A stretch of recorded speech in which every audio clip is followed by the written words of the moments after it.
Au XVe siècle, une puissance inattendue émerge sur la scène mondiale. Un petit pays, niché sur la péninsule ibérique, se lance dans une aventure extraordinaire.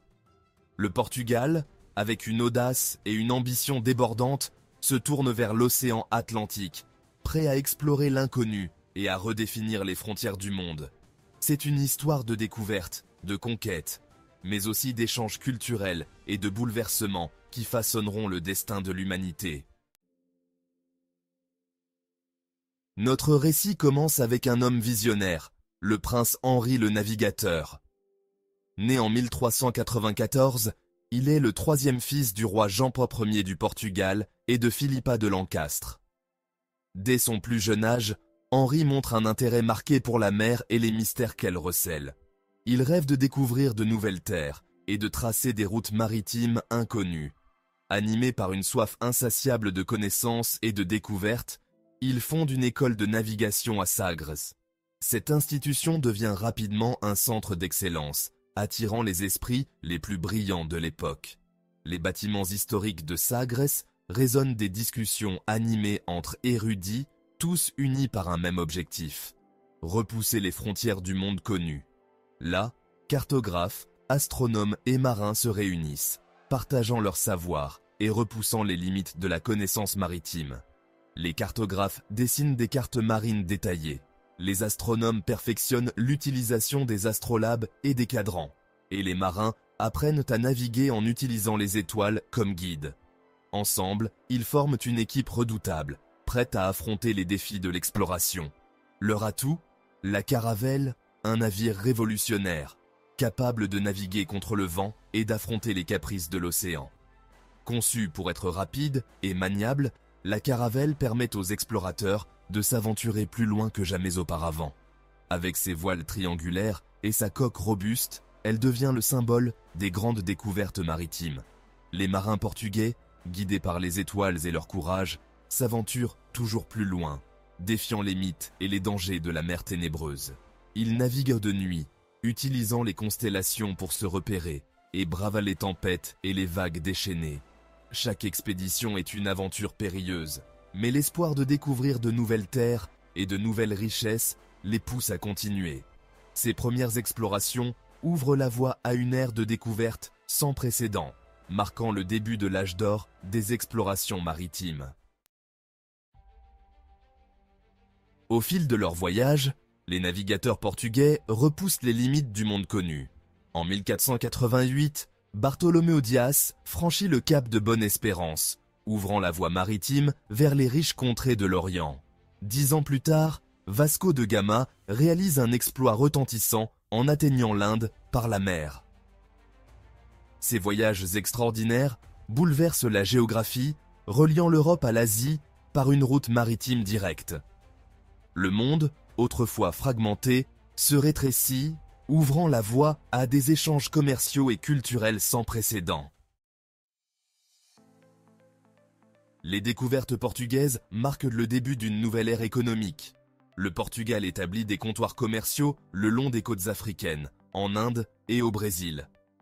Lisbonne devient le cœur vibrant d'un vaste réseau commercial, où affluent les épices, l'or, les pierres précieuses et les produits exotiques.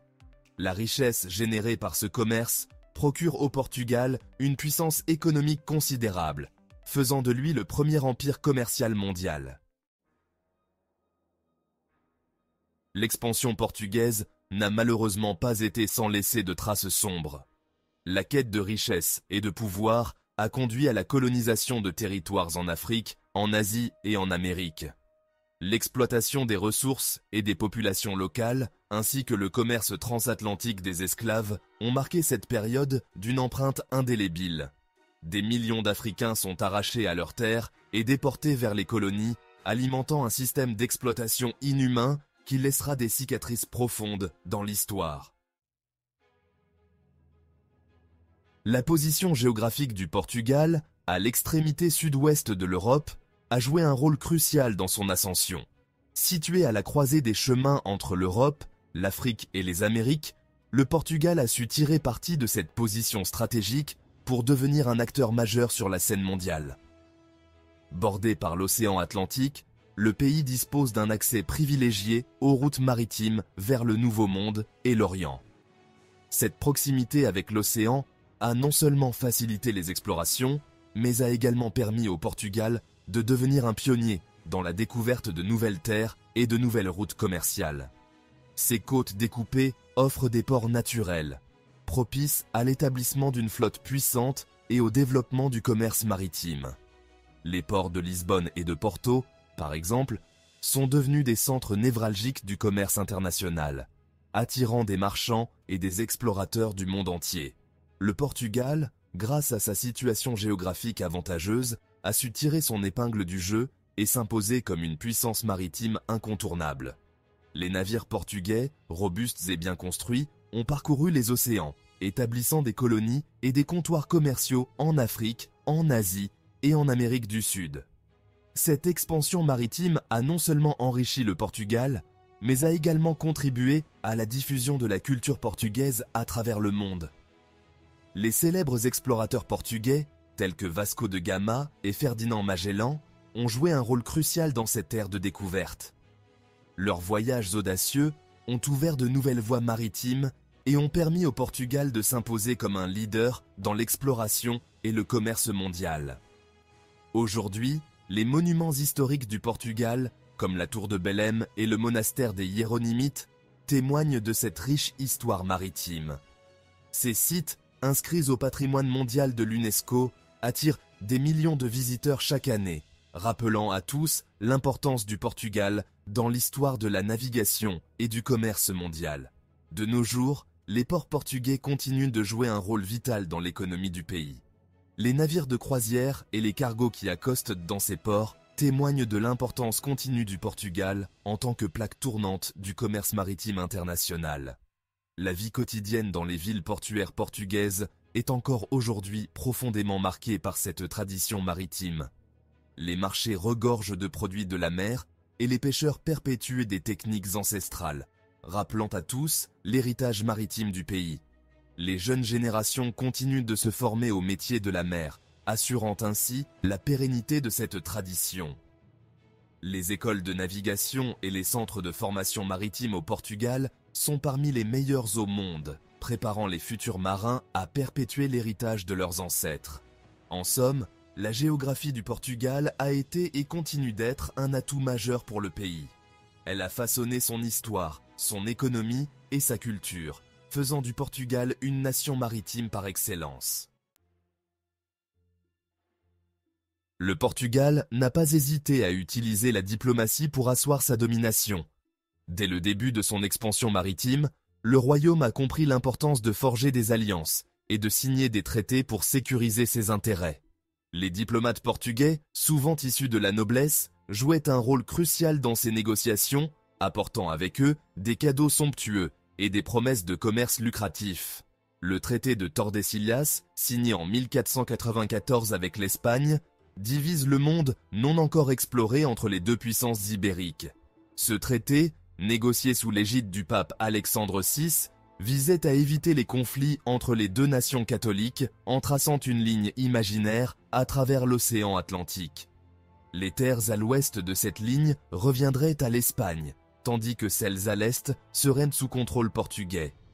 Cette division du monde reflétait non seulement les ambitions territoriales des deux royaumes, mais aussi leur désir de monopoliser les nouvelles routes commerciales et les richesses qu'elles promettaient.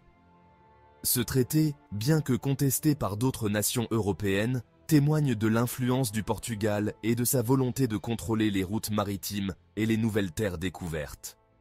Les autres puissances européennes, telles que la France, l'Angleterre et les Pays-Bas, refusant de reconnaître cette division et cherchaient à établir leurs propres colonies et routes commerciales. Cependant, le Portugal, grâce à sa flotte puissante et à ses navigateurs expérimentés, parvint à maintenir une présence dominante dans l'océan Indien et le long des côtes africaines et asiatiques pendant plusieurs décennies. Des alliances stratégiques avec des royaumes africains et asiatiques ont également contribué à consolider la présence portugaise dans ces régions.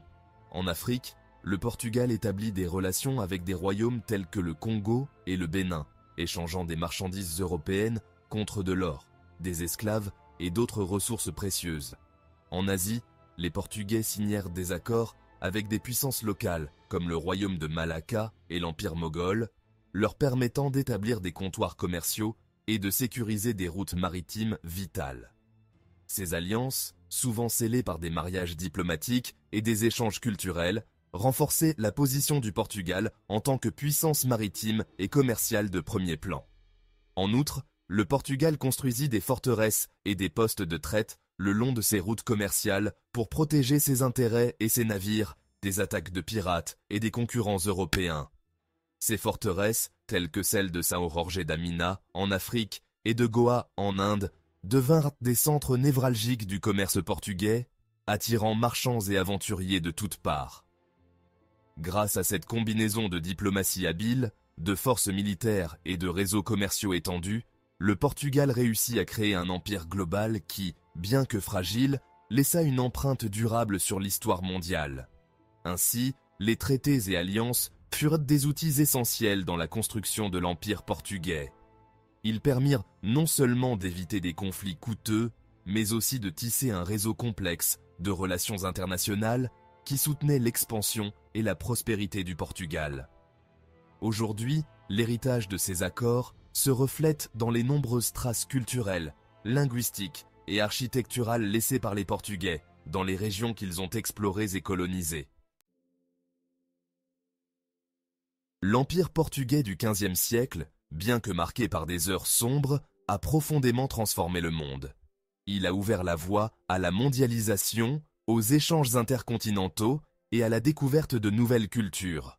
L'héritage du Portugal se retrouve aujourd'hui dans la langue, la culture et l'architecture de nombreux pays, témoignant de son influence passée. N'hésitez pas à partager vos réflexions dans les commentaires, à liker la vidéo si vous l'avez appréciée et à vous abonner à la chaîne pour ne manquer aucun épisode.